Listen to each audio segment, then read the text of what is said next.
just part of the championship weekend here at Homestead Miami Speedway. In fact, one championship has already been determined. You're going to see their finale just very shortly here on Versus. Kevin Lee, though, is standing by with the guy that will be crowned the Firestone Indy Lights champion at the completion of today's race. He's already locked it up, Kevin. Thank you, Jack. J.R. Hildebrand won the championship, clinched it at Chicagoland. We'll celebrate a little bit again after this one is over. This championship has shown that you can drive in this series. Are you ready to take the step to the IndyCar Series? Well, I certainly feel like I'm ready to make that step up. I obviously realize that there's going to be a learning curve there, just like there is moving up at any level. But I've had the chance to get in the IndyCar on both an oval and a road course this year, and just in terms of driving the car, felt really good and worked with the engineers really well. So take it one step at a time. But I think that I'm ready to make that jump up. It's been a fantastic season for J.R. Hildebrand. He will go for his 5th win of the season here today in Firestone Indy Lights. He's going to start from the 7th position here in the Miami 100 in just a little bit. The young man from Sausalito, California, has shown that he might be ready to move up to the IndyCar Series.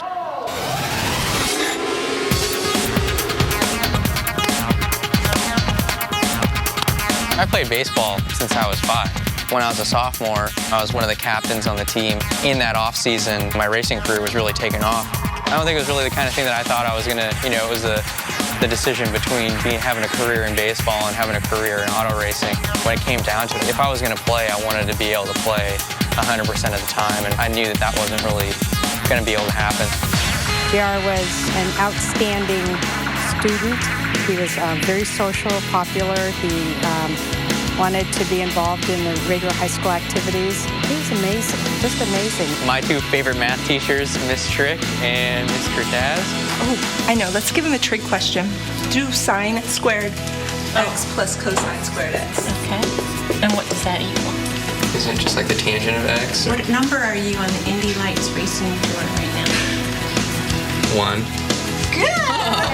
Nice. I had an awesome time in high school. Like I had a lot of fun while still being able to do all my classes and get a really good education. My career in auto racing kickstarted while I was here. When he was a junior in high school, he already was getting into the kind of trying to market himself. So he had a website already, and there's this picture of him with like these hot models, and he's 16 and it's semi-inappropriate. I showed that up in class. I said, so this is what you do when you're not here, when you're missing school, and that got a big laugh. And it's like, no, they make me do that for marketing. So I said, okay, sure. Once in a while, you see a kid go into professional sports. Once in a while, you see a kid go into the Olympics. Once in a while, you see a kid go into racing, I guess. And JR took that route, and more power to him. You've got to follow your heart and do something interesting with your life, and it's one of the things that I admire about him. I really owe it to my teachers and the administration of the school to give me the chance to make up for everything that I was doing and to have that time off and do everything that I needed to do to be successful in my career. That whole experience gave me a lot of life lessons moving forward to be able to use my personal life abroad, but as it applies to racing as well.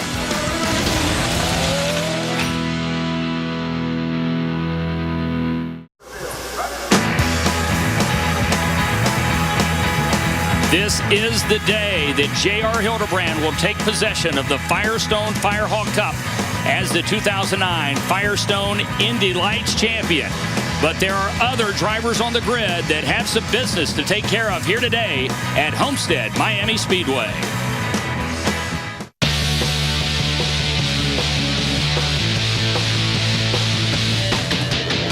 Here we go. Time to drop the green flag. Green, green, green.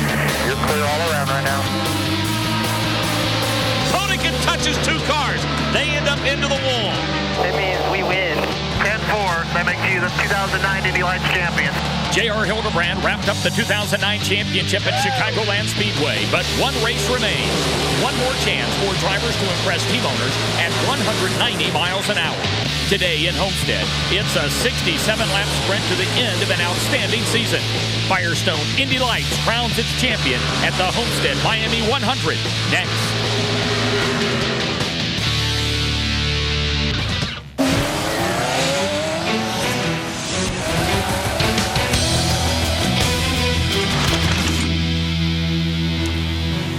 Well, they call him Captain America. He has been a superhero this season, driving for Andretti Green Racing, as J.R. Hildebrand from Sausalito, California, has put together a season that includes 4 wins, 5 poles. He is the points leader by an insurmountable 86 coming into today's race at Homestead, and he has held on to that lead since May the 22nd. Hi again, everyone. Along with Ari Lyondike Jr., I'm Mike King. Welcome to this live edition of Firestone Indy Lights action here on Versus as we get set for this final race on the 2009 IndyCar Series Championship schedule. But, Ari, you know, J.R. Hildebrand, we're going to talk a lot about him. We've talked a lot about him all season. But while he has the championship trophy in hand, we've got 2 drivers on opposite ends of the grid that are still competing for second in the championship hunt as far as points go. And both of these guys want to walk out of here saying, I finished second behind JR. Yeah, Saavedra and Davison, those are the 2 drivers we're talking about. On one end of the spectrum, we have Davison, who had pole position for the race today, which is a very great result for him. He's been very quick on the mile-and-a-halfs all season long.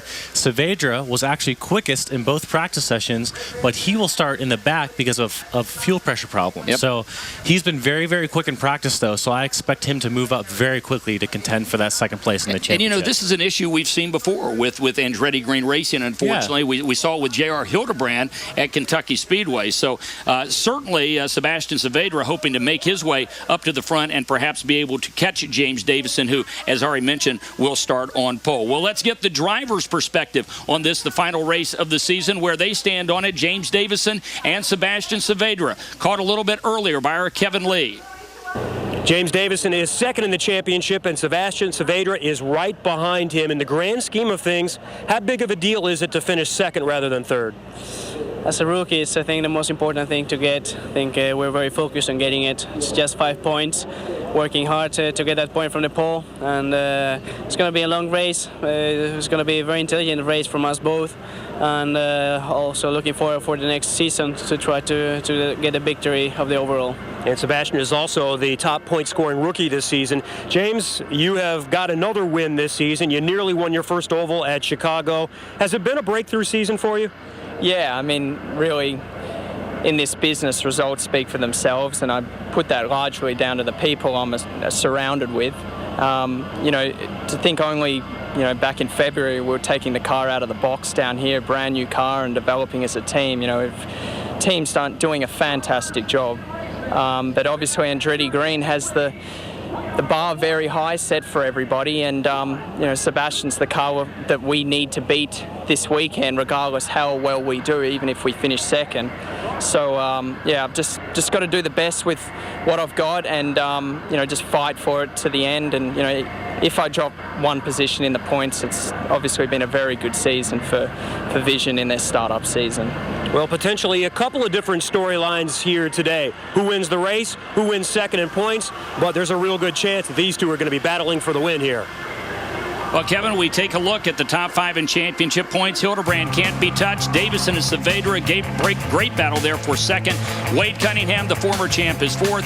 James Hinchcliffe, who would like to make up a lot of ground on Saavedra and win the Rookie of the Year award, but I think Saavedra's got a good handle on that. Why don't we get ready to go racing? Let's go downstairs for the command here at Homestead Miami Speedway. Race fans, are you ready? The time is now. It's time for those most famous words in motorsports. Please welcome back our lucky fan of the day, Michael Blades, as he gives the command. Drivers, start your engines. Engine start command has been given. Starting with row 1, count them off.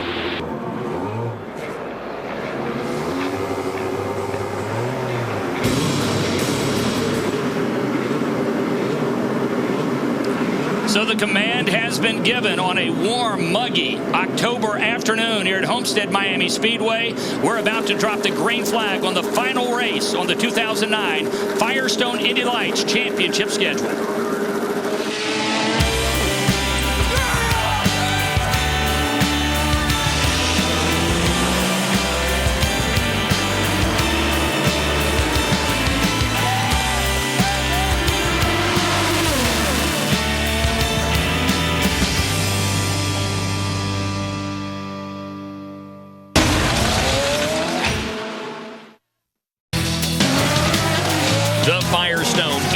Homestead Miami 100 on Versus is presented by Firestone.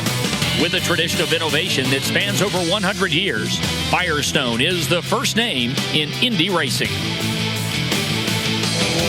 With Kevin Lee and Ari Lyndike Jr., I'm Mike King. Welcome to Homestead Miami Speedway. It is warm out there, 90 degrees, a track temperature of 103 degrees, and it is October the 9th. We are unseasonably warm, Ari, even for South Florida. Yeah, it's very warm out there, and it's going to be very difficult for the drivers. James Davison on pole. He and Wade Cunningham make up the front row. Pippa Mann, her best starting position of the season, joined by Brandon Wagner. Charlie Kimball and Mike Potikin will go off in row number 3 and row number 4. J.R. Hildebrand, your champion, alongside of Logan Gomez. In row number 5, Daniel Harrington, the winner at Chicagoland a few weeks ago, joined by Mario Romancini, who won earlier this year.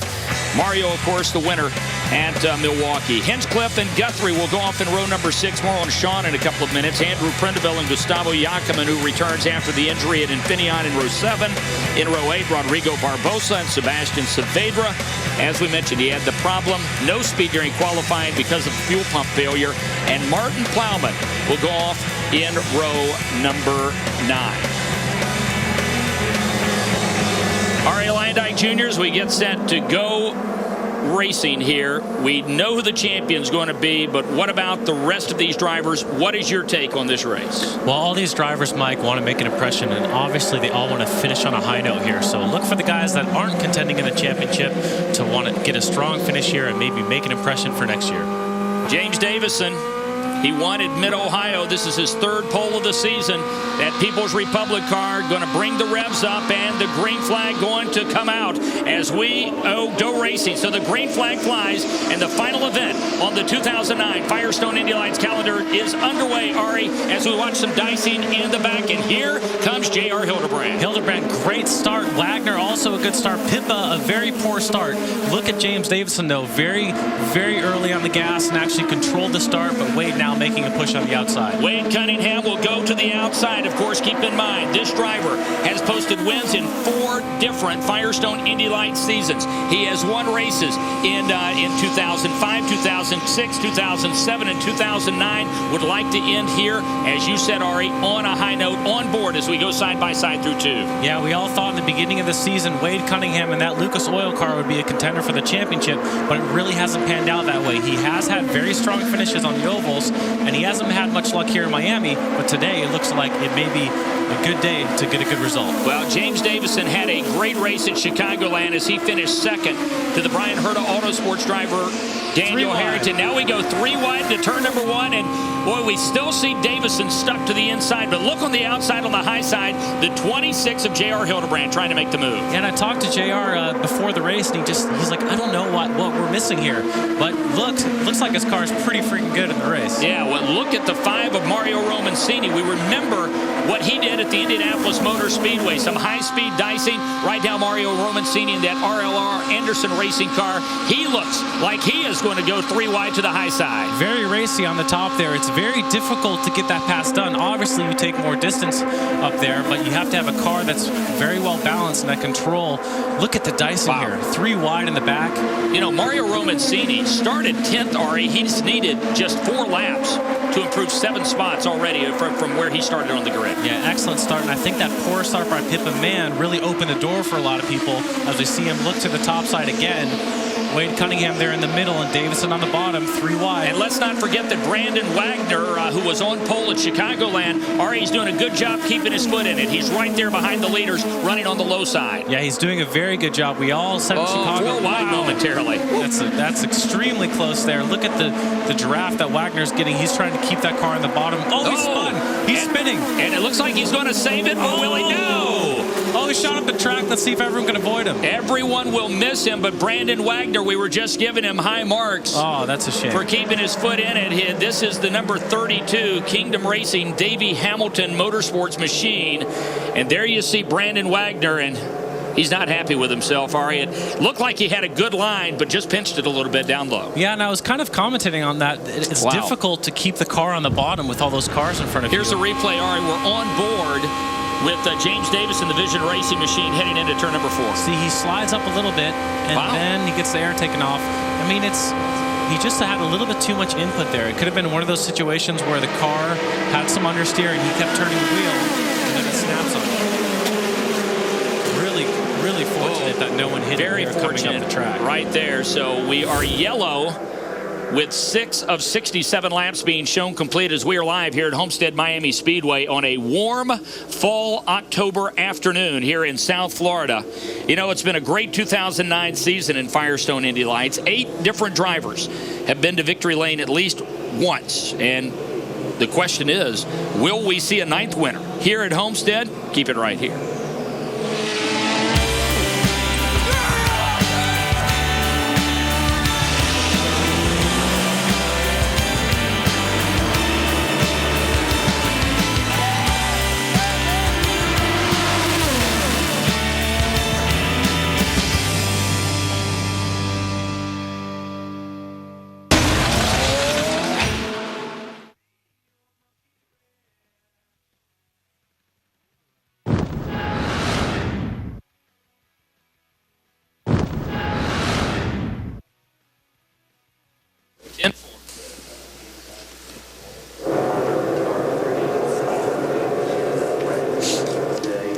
Man, that's a shame. I'm sitting there thinking, boy, Davey's got to be happy with him. Junior Strauss, the rookie, will see the twin checkers. J.R. Hildebrand starts on pole, and he wins it all here at Long Beach. There are the twin checkers as Sebastian Saavedra will come across the line. Fantastic, man. Fantastic. Wade Cunningham, he wins at the Indianapolis Motor Speedway.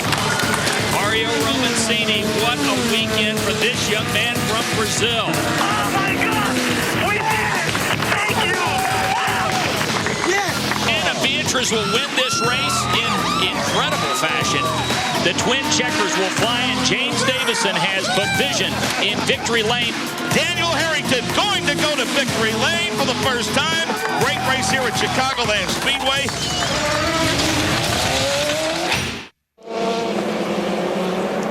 Those are the 8 drivers who have experienced that sweet, sweet taste of victory here in 2009 during Firestone Indy Lights competition.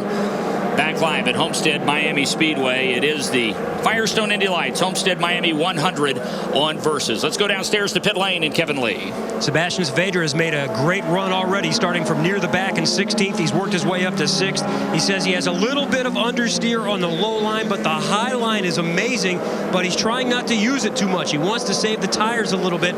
He also says the sun here, as we get close to twilight, is an issue. He couldn't even see the debris on the racetrack just a few minutes ago.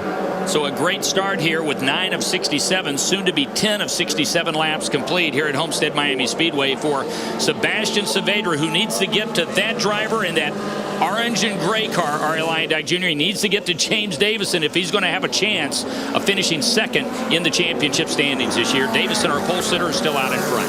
Yeah, Davison looks strong, but I like the fact that Hildebrand's car is very strong this race. He seems like he can stick with the leaders, and then he could probably help Saavedra if he gets up there. So that'll be a good opportunity for those two teammates to work together towards one goal.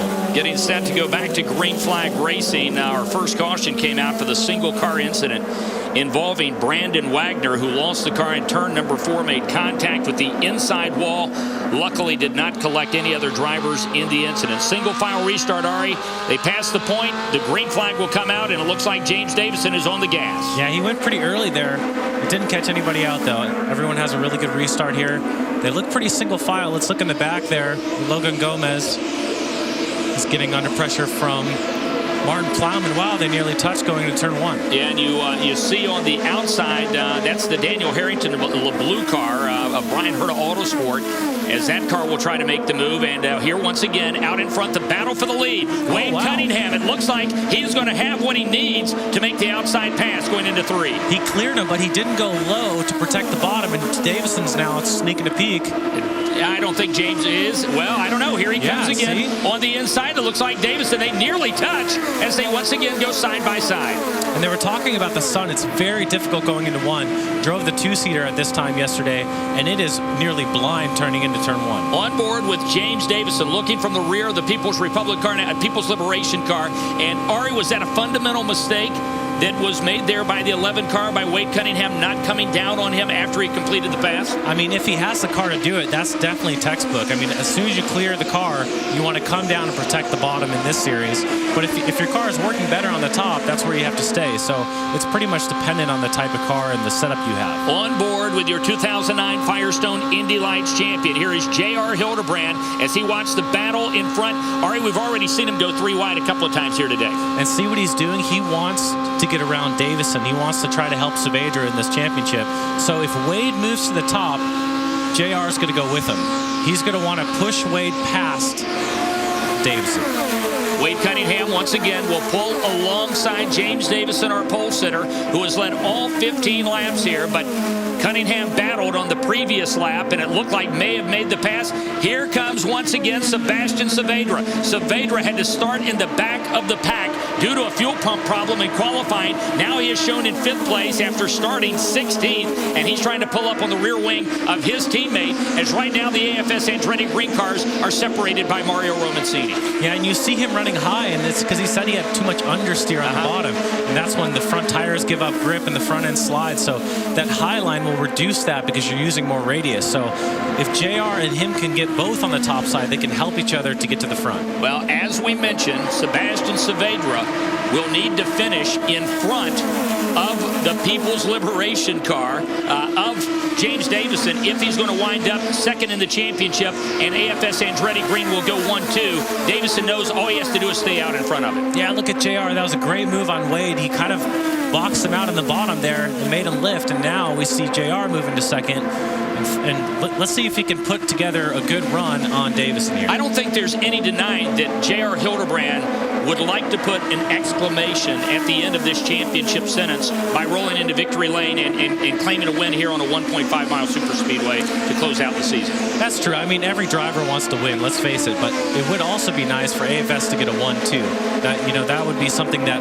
I didn't get done last year. I finished 4th in the championship, but we still had a great year, but we definitely wanted that 1-2 finish at the end of the season. So here's JR making a great move on the outside. Look at how close they are. Boy, Captain America, that's what they call the 21-year-old from Sausalito, California. The question is, will he wind up with an IndyCar Series ride in 2010? It's certainly being talked about. They touch going into turn number 1. All right, they rub tires there. God, they're trying to intimidate each other right now. What JR wants to do is he wants to keep him as low as possible so that if he gets any understeer at all, he has to lift. And what James wants to do is keep him as high as possible so he has enough room on the bottom if he makes a mistake. Meantime, look on the outside. Look at Mario Romancini. Man, that guy just loves the top side. We've seen so many races this year where he makes a move on the outside and makes it happen where other guys couldn't have done it. Some great racing by the drivers in this series in 2009 on the ovals, and it all started at Indianapolis, and Romancini was the star of that show despite the fact that he didn't win it. Wade Cunningham won that race, but some of the moves displayed by Mario Romancini, and we're seeing that again right now. We mentioned that Mario had that big day in Milwaukee, Ari, where he led all 100 laps, but you're never at Milwaukee going to see the kind of racing we're seeing here at Homestead. No, this is a lot bigger of an oval, a lot more opportunity, a lot more banking. Yeah, a lot more banking, so you're flat out for most of the race. And this is more about strategy, more about placing your car and knowing where your car is better than the next guy. And Milwaukee is more of a real driver setup track where you have to lift and brake. So here, look at JR. He's going to pop out again, and Mario Romancini looks like he wants to try to go 3 wide once again. We're already 1/3 of the way through this 2009 Firestone Indy Lights finale. The Miami Homestead 100. They will go into turn number 1, 3 wide as they cross the line, completing the 22nd lap. Wow, look at how close they are going through turn 1. That's great, and that's punching a huge hole in the air for Saavedra. But I got to tell you, Mike, I don't really see Saavedra charging right now. I mean, he's close to the front, but I don't know if he has the car. Maybe he has too much understeer. Well, Kevin Lee, certainly the guy that is with you right now, Jay Howard, the 2006 champ, he understands what it's like to be out there on track going wheel to wheel. Yeah, he's had plenty of experiences like that. Wade Cunningham's car, that's the same paint scheme that he won the championship with the Sam Schmidt Motorsports. Good day for you, Jay, because you just were confirmed with Sarah Fisher for 4 races in the IndyCar Series in 2009. How did the deal come together with Sarah's team? Something we've been working on for just over a year now, and Tire Kingdom, as everyone knows, is going to be my title sponsor for next year, which is awesome for me and for SFR. So since I got pulled out of the car at Rough Racing, I've just been working hard with Sarah.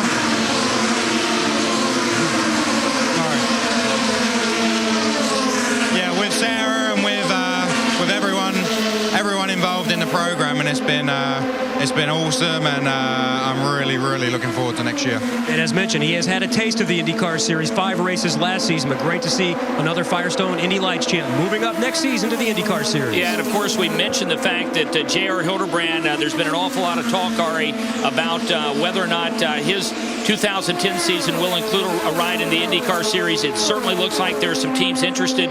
He has, I guess when you talk to him, he can't really tell you what is going on there, but he has implied that there have been some offers, or there have been some serious discussions with some team owners in the IndyCar Series. Well, that would be great. It's always good to see the champion move up and really, validate this series, because we have so many good drivers here, and this is the place that guys move up from. Right, exactly, and I know that once you want that to be your plan as well. Exactly, you're not finished racing by a long shot, and you want the IndyCar Series to be your next step. How close is it on track? Sometimes this close. Ari, take a look. This is JR moving down a little bit. Wow. They are that's so a pretty close. good. That's a pretty good contact. I mean, they interlocked right there. I mean, it's lucky that they both walked away from that without any damage. Kevin Lee, the question is, obviously no one suffered any damage, but that's some close quarters racing down there in one. It's been fantastic racing to watch here from pit lane. And as you talked about, one of the storylines here today is 2010. There are a lot of guys that are in that conversation that are worthy to move up. But for example, James Davison said there's just not a whole lot of money out there. And he seemed pretty resigned to the fact that it's not going to happen for him in the IndyCar Series in 2010. And he'd be content to come back to Firestone Indy Lights again, although he's still holding out some hope for the IndyCar Series. Sebastian Saavedra said he thinks he'll know his future here in the next couple of weeks.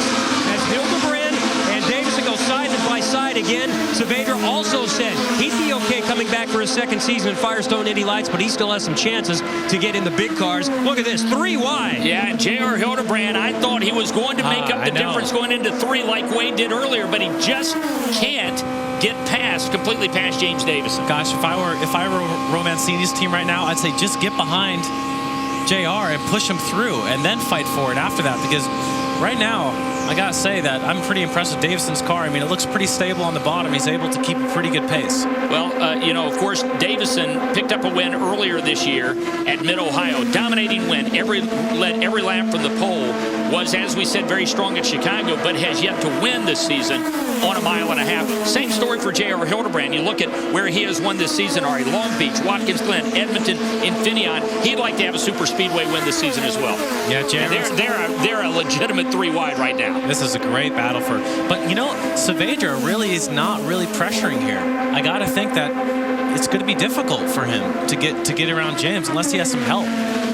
This battle right now, it's a 3-horse race right now. Well, let's keep in mind that Sebastian Saavedra started 16th and right now is running 4th. But really the only thing up for grabs right now for Saavedra, other than Rookie of the Year, if he finishes in front of James Hinchcliffe, he's going to win the Rookie of the Year title. Hinchcliffe right now is running in 13th place. That's not going to be an issue, it doesn't look like. But if he's going to wind up second in the championship, he's got to get past James Davison. Going to be tough to do. Right, exactly. Yeah, so we go back just a bit, and we've got some other good battles. There's the 20 of Logan Gomez. That's the Sam Schmidt Motorsports car. Gomez replacing Anna Beatrice in that car with the Izod sponsorship. Doing a pretty good job this weekend as he runs 12th. Yeah, he's doing good. I mean, he was a front runner when he raced full-time in 2008, so I expected him to be a little bit better in that Sam Schmidt car, but then again, it's hard to jump in a car the last race of the season, haven't raced all year, and then perform. But Logan's a guy who's definitely a standout. And Logan Gomez is a race winner in the series. In fact, Ari, that win that he registered in the series came at Chicagoland Speedway, the closest finish, not just in Firestone Indy Lights history, in motorsports history, as recorded by the Guinness Book of World Records. That was so you could not tell who won that race. That definitely came down to, I don't know, Martin's 5/10,000. Right. 0.0005. Teammates battling for 7th place as you've got Martin Plowman trying to hold off Pippa Mann as Pippa, who did not have a good start, trying to go to the low side of her Panther Racing teammate. And Martin started last, so he is actually climbing. Wow, look at her move up the track. There, you saw her there. She lost all the front aero on her car. She turned in, and then she just didn't have. She just got a huge understeer and moved up the racetrack. But Martin's been doing a good job moving up through this field. He actually started last. Yeah, so Martin Plowman started 17th, so he's plus 10 on the day as the sun now begins to sink in the west. The shadows will come across the track in 1 and 2. We are live at Homestead Miami Speedway for the 2009 Firestone Indy Lights season finale, and it's been a good race so far. You're watching the battle for 7th place. As we're watching, it looks like Pippa going to try to go to the outside, just can't make it work. Now, if I were Pippa, I would tuck in behind Martin and try to get a good draft and then work your way up to the group ahead of them, because right now, this battle is just between them. Exactly. And there's no point in really battling this hard for 7th place. She's not listening to you. No, she's not. No. She'll be happier if he pushes her. Yeah, exactly. Yeah, but instead, Martin's going to come back and race her. Well, the faster car should basically be in front and then get to the group in front. You know what I mean? Look at these two. They're going at it, hammer and tong right now, and logic sometimes, Ari, is hard to come by inside a race driver's helmet. And I feel, for this team, they had such fast cars last year on the ovals. We were so amazed at AGR how fast the Panther team was on the 1.5 miles. Won 4 times. They were incredible. And this year, including in this track. Yeah, that's true. Yeah. They had a very good race here last year. Yeah, here's the battle for 4th place as we watch it. And if you have seen the series throughout the year, you don't recognize that 24 Mike Potikin. Yeah, it's got a different paint job. Normally it's purple. Exactly. That E-Fusion car, but now it's running a split scheme. You see what you see there on one side is not what you see on the other side. You see kind of a bronze on one side, a blue on the other. This is the battle up front. James Davison, our pole sitter, trying to hold off the series champion, J.R. Hildebrand, and now Romancini taking your advice, giving Hildebrand the push. See how he tucked in right behind there? Didn't go through wide. Boy, they almost get hooked up again. James got really loose there, mid-corner. Wow, look how close Romancini was to the outside wall. And Mario Romancini makes the pass on the 21 car, and he will go to 2nd. So James Davison goes from 1st to 3rd. There's Lauren George. She's the owner of James Davison's machine. You said he got loose. Problem is something going wrong with that car. Is it going away from it? Well, he got loose big mid-corner. I don't know what exactly happened, but now Saavedra smells blood in the water, and he needs to pounce on this opportunity. Here's the replay on board J.R. Hildebrand's car. Here's the pass. Look at his hands right here. Very close. Oh, got loose. See how loose he got right there? Oh, man. That was so close. And then he got a huge understeer when he lost the air off the front wings. So that was a big moment for James Davison. So now it's Hildebrand and Romancini, and now suddenly the battle for 2nd in the championship becomes very, very different because James Davison being stalked by Sebastian Saavedra. And Davison is very difficult to get around, I can tell you from experience. He's very good at these 1.5 mile ovals, and he knows exactly what he needs to do to keep another car behind him, but you really need to time it. And right now, you need to go with the momentum. They're losing the draft here a little bit, but if Saavedra can get around the outside where his car is working better, I think he might be able to give him a run. We're working the 41st of the 67 laps in Mecca, and he's got him. He's pulled alongside, and he's got the inside line. Sebastian Saavedra looking to make the pass on James Davison, and he'll get it done in turn 1. Oh, now he needs to put his head down. James Davison seems to be falling off the pace here. I don't know if the car's gone off, if he's used up too much of the tires, staying low this whole race. Kevin Lee, we have watched James Davison go from the lead to 4th, and he may drop another position here soon, and it's happened in just 2 laps. What's going on? Well, right now they're trying to play a little bit of cheerleader in his ear, reminding him to use his tools within the car. You can still get this race. Also, he's been dealing with a little bit of adversity in this race. Right when he sat down in the cockpit before the race, he had a nosebleed. His nose started bleeding, so he's got blue Kleenex stuffed up his nose during this race. Oh, that can't be comfortable. Now he's coming under pressure from Mike Potikin. And here comes Potikin. Potikin's going to get him as well. Yeah, that E-Fusion car is working well today, so he keeps moving up the order as well. So Mike Potikin, the driver from Colorado, looked like he had the line.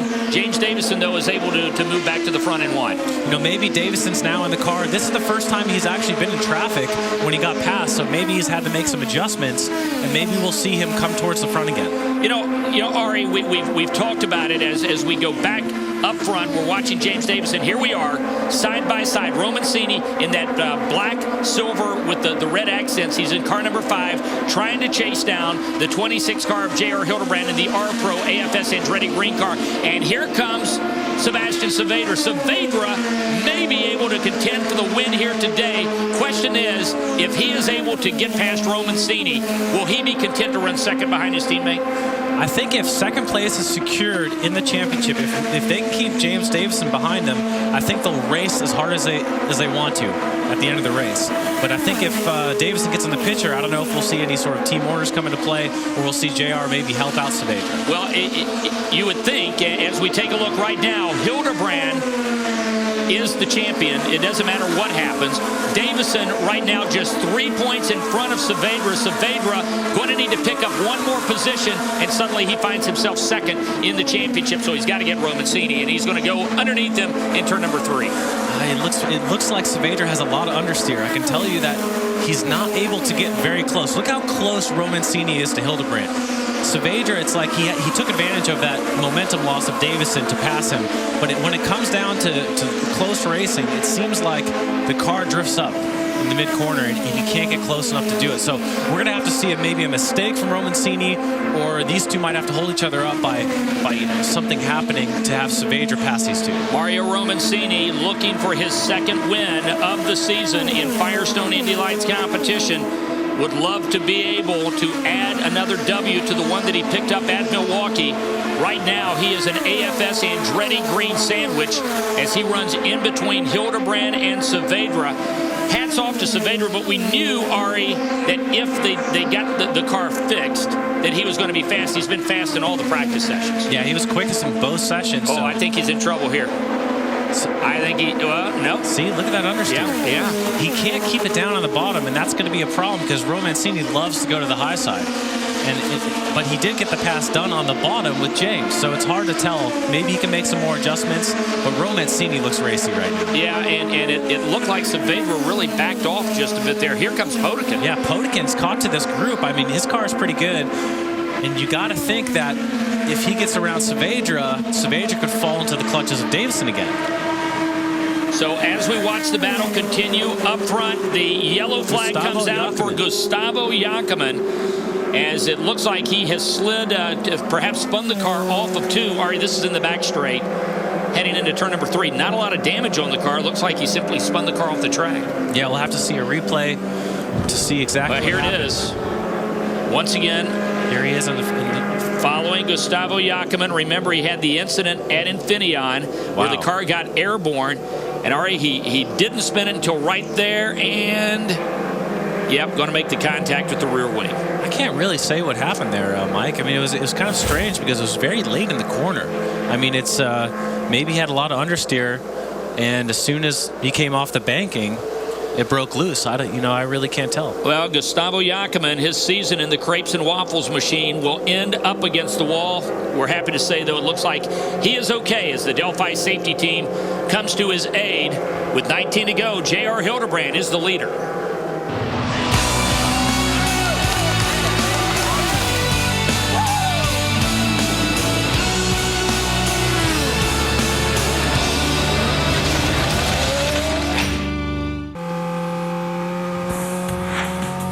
The final race of the season is on versus the Firestone Indy 300. Only 8 points separate the top 3 contenders. Will pole sitter Dario Franchitti or Ryan Briscoe grab the title from points leader Scott Dixon? Who will take the final checkered flag of the 2009 IndyCar Series season? It's the Firestone Indy 300 tomorrow at 4 o'clock Eastern Time, only on Versus. Along with Kevin Lee and Ari Lyondike Jr., I'm Mike King. Welcome to Homestead Miami Speedway, live coverage of the 2009 Firestone Indy Lights season finale. The Homestead Miami 100, the Delphi safety team and the track crew here at Homestead Miami Speedway, putting the Gustavo Jacquemin machine on the hook, Ari, and that's not the way Gustavo wanted this season to end. We are happy to report, though, he is okay after the single car incident. I wanted to point out, Mike, that now that this restart's happening. It's cooled off a little bit. Yep. We could see a very dramatic change in the setups of these cars. So the restart should be very interesting. Yeah, taking a look there at the 2010 schedule for the Firestone Indy Lights Series. St. Pete, once again, the opener. Barber Motorsports Park. That's going to be an interesting stop for the first time. As a matter of fact, the big ticket launch is Monday down there in Birmingham. Edmonton City Center, once again, will host both the Firestone Indy Lights and the IndyCar Series. Mid-Ohio, great race course. Infineon, Chicagoland, Kentucky, Homestead, Miami, of course, will once again host the 2010 season finale. The big one, of course, at the Indianapolis Motor Speedway, Ari, is everyone wants to win at Indy. It's still the crown jewel of motorsports, and it's the race that all drivers circle on their calendar, be it the Firestone Indy Lights drivers or the IndyCar Series drivers. Yeah, that's a great track to race on. Miami is a really, I always liked running here in Miami. Yeah. I've always done well here. I really like that. It's a little bit different when it comes to the other mile-and-a-half ovals because of the layout. Well, there's the 27 car running third. That's Sebastian Saavedra. There's Mike Potikin, the new paint scheme on the E-Fusion car as he runs fourth. James Davison, our pole sitter, he has dropped back to fifth after battling hard out in front early. Sixth place belongs to Wade Cunningham, and then number 11, Lucas Oil Machine. I think that James is going to have a good restart here. I think the handling is going to come back a little bit. There's Pippa Mann in the red, white, and blue machine running behind Wade in that number 11 Lucas car. Pippa Mann looking for her best finish of the season. She got her best start of the season. Behind her, her teammate.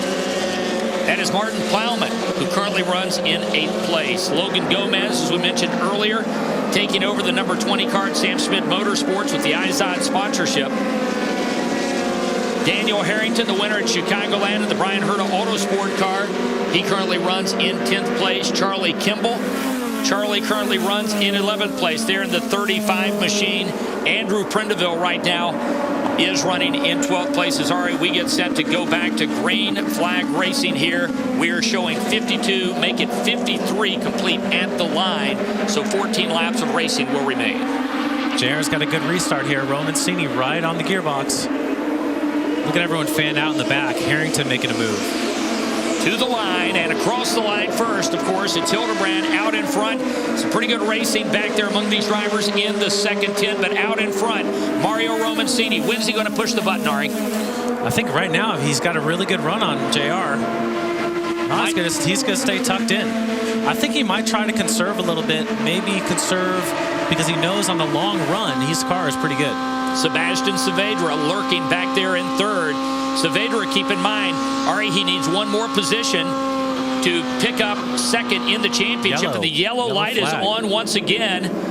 And let's say it's Barbosa. The 30, that's the 55 of Rodrigo Barbosa, who brings out our third caution on lap 54. So our third caution, all of these single car. Brandon Wagner brought out the first on lap number 6 after spinning off of turn 4. Gustavo Jacobin, he got loose exiting turn number 2. And now Rodrigo Barbosa with a problem between 1 and 2. Yeah, they say yellows breed yellows, and this is a situation to where, maybe the tires were cold and he had all those cars in front of him. He was last on that restart. So Rodrigo Barbosa, his day will also end on the hook and his season. Here's his the back of the screen here. We see the red car spinning. That's and I said it was down 1 and 2. I beg your pardon. This was in turn number 4. Yeah, this was actually, I think, on the restart. Yeah, wow. Yeah. So he was on the power and he just lost the back end there. So Rodrigo definitely had a season to forget here in Indy Lights, especially on the ovals. He struggled, but hopefully he's learned a lot and maybe can come back next year and improve. Well, as we take a look once again at the Delphi safety team, they attempt to get the mess cleaned up brought out by the single car incident. Anytime you're a driver, a young driver, and you're participating in a series like this, and driving is your life, driving is what you want to do, you seek advice from the best. And certainly Firestone Indy Lights drivers are fortunate enough to be able to go to one of the all-time greats, talking about Rick Mears.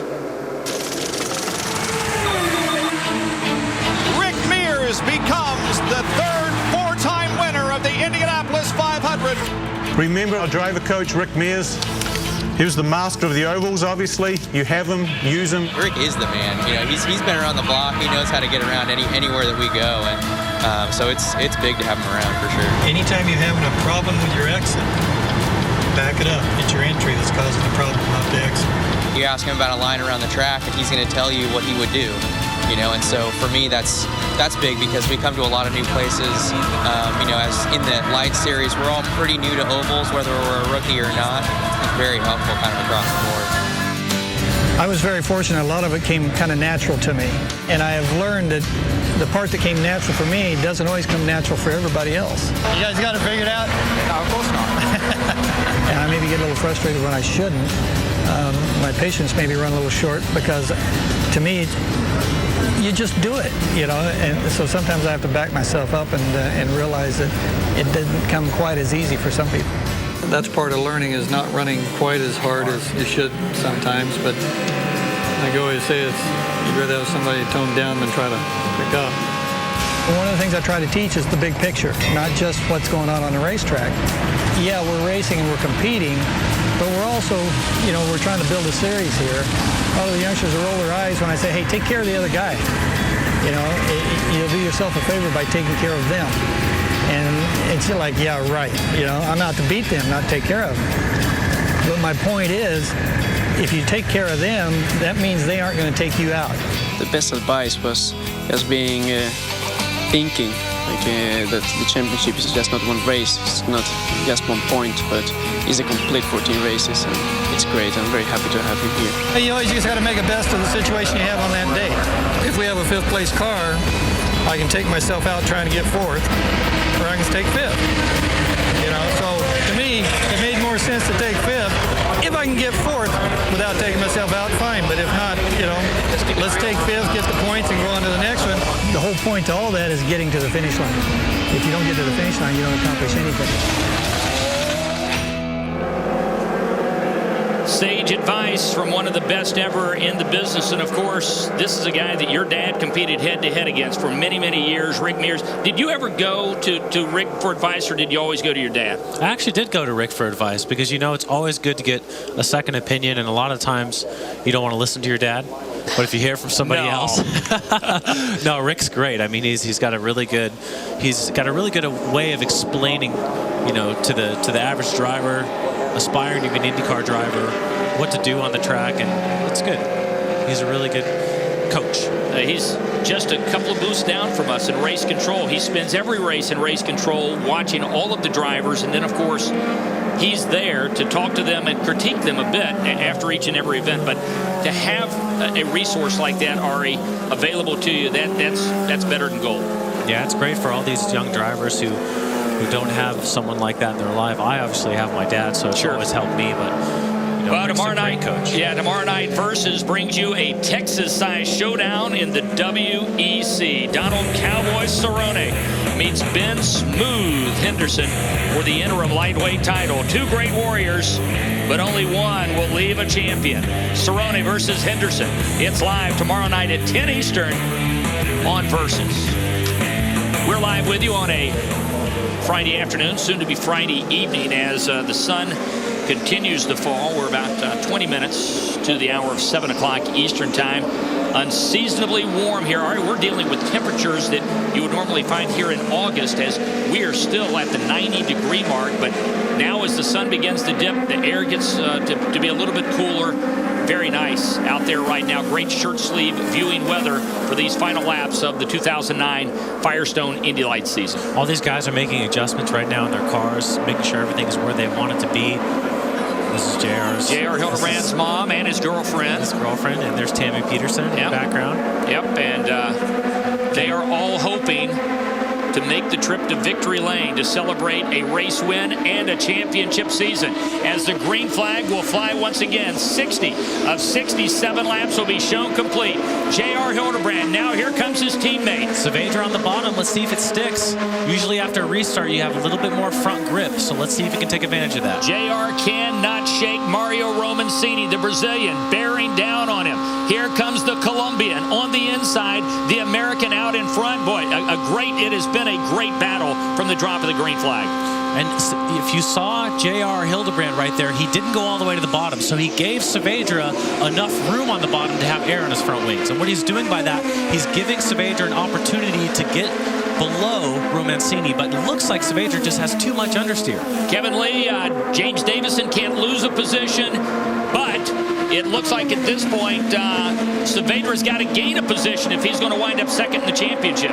He does. He needs to get second position. If it finishes the way it is right now, with Saavedra third, Davison in fifth, they would tie in the championship. But remember, that's before we came to the weekend. Davis got that bonus point for winning the pole, so Davison would still get second in the championship. Boy, how about, and how important are those bonus points? They just become bigger and bigger every year as the racing and the championships become closer. Romancini still working on the outside of that rear tire there on the right side of Hildebrand's car as he will come to the line. 5 to go in the Firestone Indy Lights season. And Romancini, Ari, does he have anything out for him in these final 5? I definitely think he does. Look at Potikin. Potikin making a move. Yeah, Potikin's going to go side by side for third place. If he holds him down, he's got it done. So we've got 2 battles for the lead and for third as James Davison watches, and it looks like Potikin will. No, he won't. Won't be able to get there. Not that lap, but he is very quick. Now he's dropped back a little bit. So, wow, Davison's like, get him, come on. You know, that would just solidify his position in the championship. But Romancini, back to Romancini, I really think he does have a shot at this. I think he's biding his time right now. He's basically sizing up Hildebrand right now. He might drop back a little bit to get a run. That would be the wisest thing to do because he has the room. There will be 2 laps remaining at the line. We're 2.5 laps away from throwing the checkers on the final race on the 2009 Firestone Indy Lights schedule. Mario Romancini, can he win again? He pops to the outside, coming down the front straight as they will go 2 to go side by side into turn number 1. Side by side here. This is the push. Did he go too early? I think he did. Yes, I think he did, in my opinion. But if he can get it done, if he can cross the finish line here, look at Hildebrand, push him up the track. Oh, so Romancini trying to edge in front as the South Florida sun begins to set. Oh, he's fading. Hildebrand still has that preferred line on the inside. Romancini, I think he went a lap too early. I think he went a little too early, and he timed it just a little bit too late. White flag, final lap. Here comes Romancini. This is going to be it. His final attempt to get around J.R. Hildebrand. He needs to lag back right here and make the move coming into 3. Off of turn number 2, down the back straight for the final time to the outside as he looks over at J.R. Hildebrand. I think he knows at this point, Ari, he doesn't have enough. Look at Saavedra. Let's see if he can get it. Oh, too much understeer again. He had to lift. Off of turn number 4, they'll race side by side to the line. Romancini, it's a dead heat, and let's wait and see. It's Romancini the winner. Mario Romancini off of turn number 4. We thought he had gone early. He timed it instead, Ari, just right. Wow, and everyone's shocked. JR's mom can't believe it. Oh, that's Tammy Peterson, but she is shocked. Romancini just pulled it off 6/10,000ths of a second. 6,000ths is the difference. Romancini went to the high side as he exited turn 4. Ari, here it is, and here is the finish. Inches separating J.R. Hildebrand and Mario Romancini at the line. Wow, that car just accelerated like crazy coming off of 4. That was awesome. What a race. Look at that. 57/1000ths, the official time. How about that finish?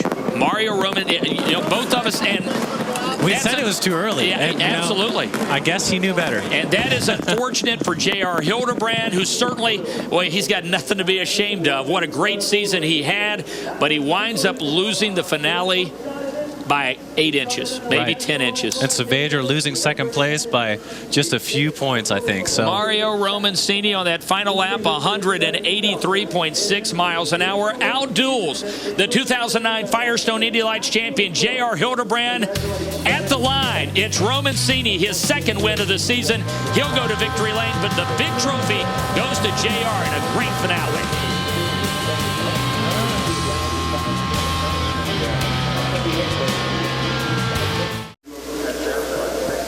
Homestead Miami Speedway playing host to the 2009 Firestone Indy Lights finale.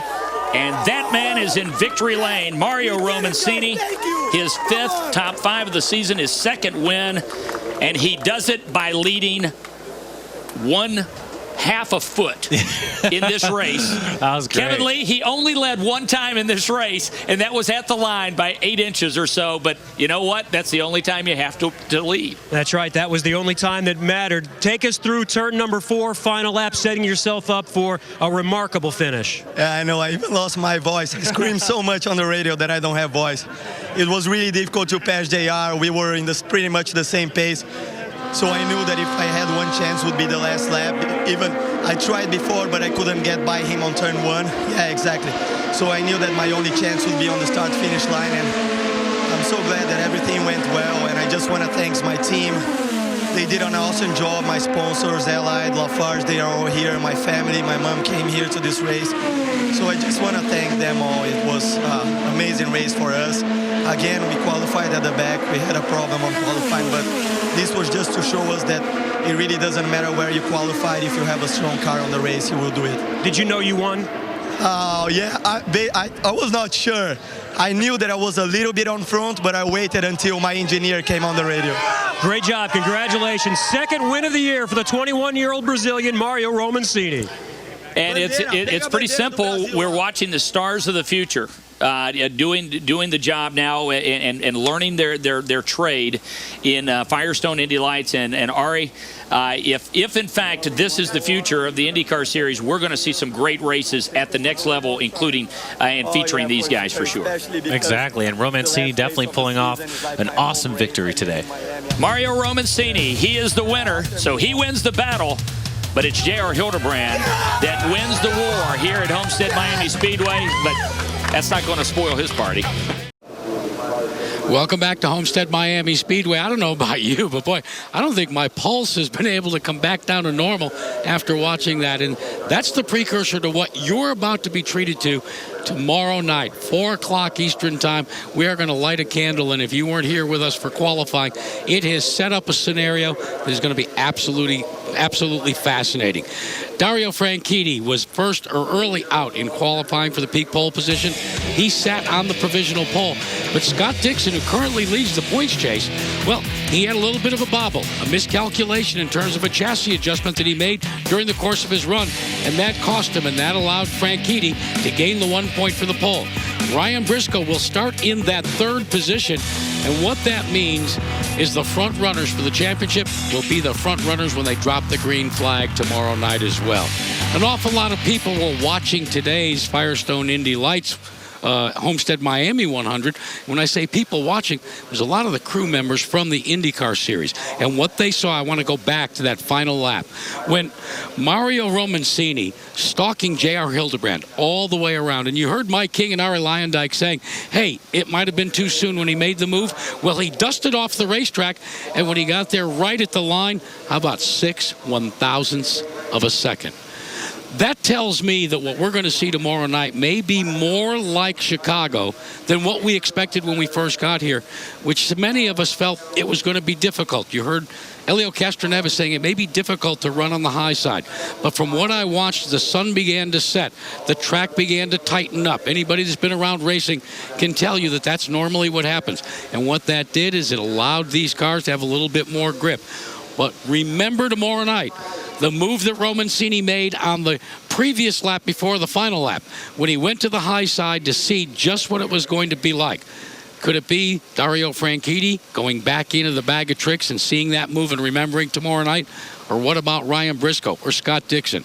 It is going to be a barn burner. I want to remind you that we are going to be here on Versus to bring you all the coverage, a very special pre-race at IndyCar Central, starting at 4 o'clock Eastern, and then we light the candle and get ready to celebrate a run that started all the way back here in Florida, back, in the springtime. And it'll be between Scott Dixon, your leader, Dario Franchitti, your pole sitter, and Ryan Briscoe, who failed to cash it in back at Japan, and now he is chasing the 2 Target Chip Ganassi cars. The IndyCar Lights Trophy is making its way to the championship podium, and that can mean only one thing. It's about time to celebrate the first of 2 championships here on Versus.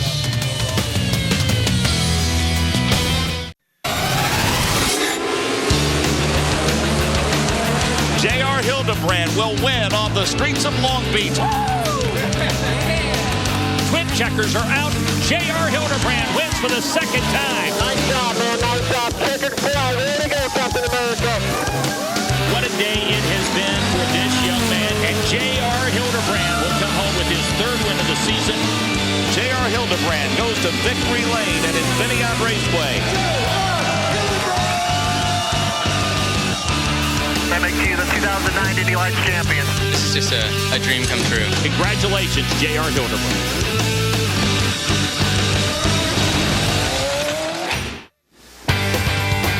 Well, a salute to the champion, J.R. Hildebrand, as that beautiful sunset here shines gold for J.R., and deservedly so. He winds up with a second-place finish in the finale, but, of course, came into this event with an insurmountable lead. James Davison, Ari, how big is 1 point?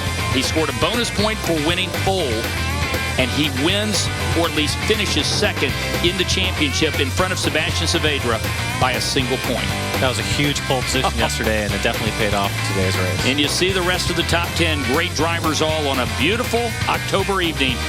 Kevin Lee, you've got the man who he impressed us all in 2009, the champion, J.R. Hildebrand. And before we talk about this beautiful Firestone Firehawk Cup, JR, we have to talk about this finish. I know you'd probably rather not, but it was as entertaining as it was going to get. Tell me about that last lap and what ultimately put Mario in front.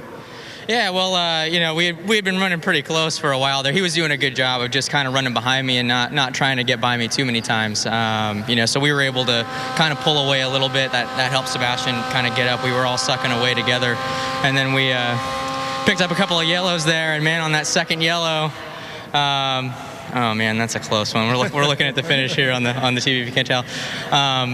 You know, on that last yellow, it took me a little bit longer than I thought it was going to pick up to what the car was going to do. We just ended up with a big push there through 3 and 4 that I didn't quite have time to adjust for it. Mario got a good run, and he'd been good on the high side all day, and just, you know, kind of won the drag race down to the finish line. But you know, awesome job for the team.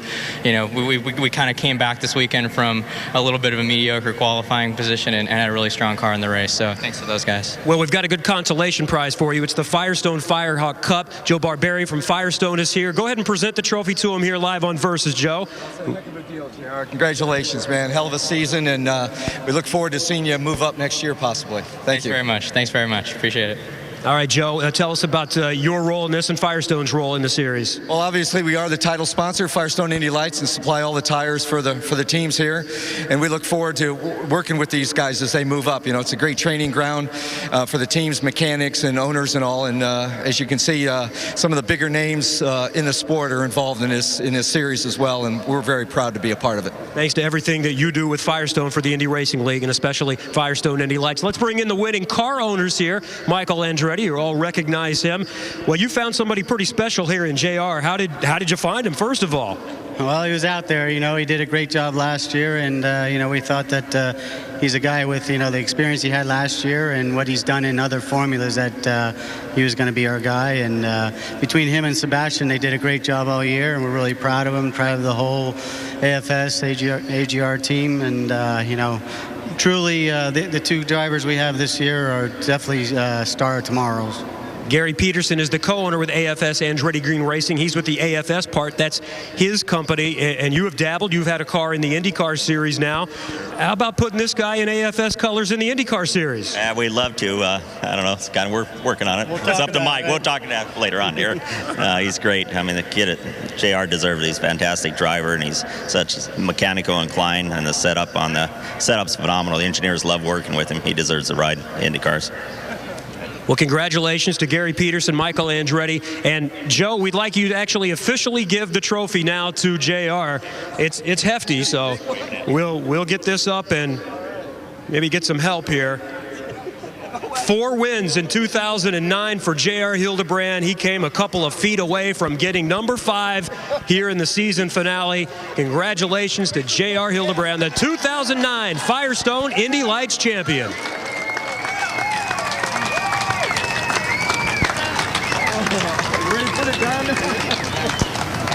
Mike? Okay, Kevin Lee, thanks so much. As J.R. Hildebrand hoisting the big trophy. Well, that's a heavy piece to award him, and certainly he is deserving. And Ari, 21 years old, you know what the struggle is like to be able to gain recognition and to be able to make that next step. And it certainly appears to me, and listening to what Gary Peterson and what Michael Andretti said, it looks like this guy has done everything he needs to do to convince team owners that he belongs at the next level. Yeah, there's so many great drivers in this series, and you've seen this year he's really shined, and he's outperformed pretty much on every type of circuit as well. On the street courses, he's been fast, short oval, big oval, road course, and he's definitely, nearly 100 points in this championship battle, adrift from everybody, and it just proves that, he deserves a shot, just like Rafa did last year, and Rafa's doing such an excellent job in IndyCar. It just shows that the level of talent coming out of the series is definitely worth looking at. How about Kevin Lee? He almost got to negotiate a contract for JR on live television there. Yeah. Gary was, I think, taken back a little bit. Wow. But no, they're definitely looking at that for next year. Gary Peterson, obviously, he had a car at Sonoma this year with Frank Montagny. And, hopefully Gary does move up to the IndyCar Series. He's been such a great team owner in Indy Lights, and he's been there since 2002, since the first year that the IRL sanctioned their events.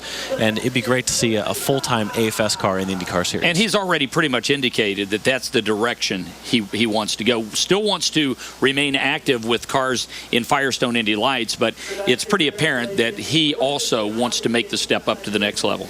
Well, he has a definite passion for racing.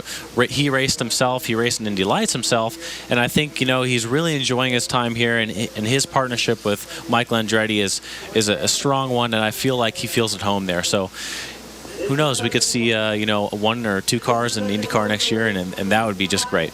Captain America, he's there in victory lane, and they're talking to him. Of course, that's Sebastian Saavedra, his teammate. But Captain America will be up on the big stage, officially receiving the trophy. But we've already seen that. We've already seen him receive the Firestone Firehawk Cup, and congratulations to J.R. Hildebrand. A beautiful October night, and J.R. Hildebrand is the champion. The race recap from Homestead Miami Speedway. First caution brought out by Brandon Wagner in that Kingdom Racing Davey Hamilton Motorsports car. Thankfully, he was not hurt. Close quarters racing out there. Ari Leyendijk Jr. between our pole sitter James Davison and J.R. Hildebrand. And I mean close. Yeah, look at how loose James got there. Davison would fall back and he would wind up finishing fifth. Hildebrand, of course, would go on to finish second. Gustavo Jacquemin loses it late in the race, Ari, coming off of turn number 2. A little too much input there on the exit, I would think, and sad to see him end his season that way. And what an incredible finish. 6/1000ths of a second separating Mario Romancini on the outside from J.R. Hildebrand on the inside. And can you guess who won? Romancini. Great victory for him. He's definitely impressed a lot of people on these ovals this year. A pair of 21-year-olds. Mario, of course, from Brazil, and J.R. Hildebrand, who hails from Sausalito, California. Those were the guys that fought it out here on the final lap at Homestead Miami Speedway, where now the lights beginning to take effect, Ari. But, a warm, almost summer, well, not almost, it was summer-like conditions for these drivers. But in the end, everyone held up well. But you even said that the heat could be a problem for cars falling off at the end. James Davison's car, he led the first half of the race from pole. He just couldn't keep the car up front. Yeah, the car looked very stable in the beginning stages of the race, and we saw how he was able to keep it on the bottom, and it seemed very controlled. But then midway through the race, it just seemed like he was struggling, and he definitely fell back, and especially when he got into traffic. So it looks like James really had the setup to lead this race, and when he got behind other cars, it was a big problem. J.R. Hildebrand, all you can say is the kid is talented and is deserving of making the step to the IndyCar Series. I think, personally, we're going to see that happen, and we'll just now have to wait and watch. Mario Romancini, on the other hand, Ari, this was his first year in Firestone Indy Lights, his first experience really ever on ovals in his career. Impressive at times, but I think Mario Romancini, he could stand to spend another year in this series in Firestone Indy Lights. Yeah, and Romancini definitely touched on it. His qualifying qualifying efforts weren't that great throughout the year. So that Anderson team, maybe if he comes back with them next year, can learn from this and develop the car a little bit better. And if he spent another year, and you know, we look at a guy like J.R. Hildebrand, who raced last year. He finished 5th in the championship, and he came back and has such a successful year this year. So maybe that's something that Romancini can model after and aspire to do that next year. And incidentally, while Sebastian Saavedra was unable to wind up second in championship points, he is able, Ari, to easily hang on to the Rookie of the Year honor as he finishes some 50 points in front of James Hinchcliffe. Right, and he stated to me that he's going to be back next year with AFS, so that's also a very strong combination to look out for. Saavedra very quick on all types of tracks this year. So for me, that's my favorite for next year. You know, he's been very quick all year. So he's had a lot of unfortunate races, and we've seen fuel pump problems and mechanical problems. So, you know, hopefully he has a reliable year next year. And it's just a shame he didn't get that qualifying in yesterday, because I think we would have seen a really good battle between him and Davison. Yep. Keep in mind, Sebastian Saavedra, a young guy. He's only 19 years old, and like Romancini, I think he would be well advised to spend one more year in Firestone Indy Lights before trying to make the jump to the IndyCar Series. As for the 2010 Firestone Indy Lights schedule, it all kicks off March 27th and 28th in St. Petersburg, Florida. That is always a great event. Then, for the first time ever, the Indy Racing League will head to Barber Motorsports Park in Birmingham, Alabama. Then it's off to the biggest street party in all the land, Long Beach, California. Then to the big one, the Indianapolis Motor Speedway. Iowa comes up next in June, followed by Watkins Glen the weekend of July 3rd and 4th. The streets of Toronto, July 17th and 18th. Turn the page and watch and take a look at the rest of the schedule.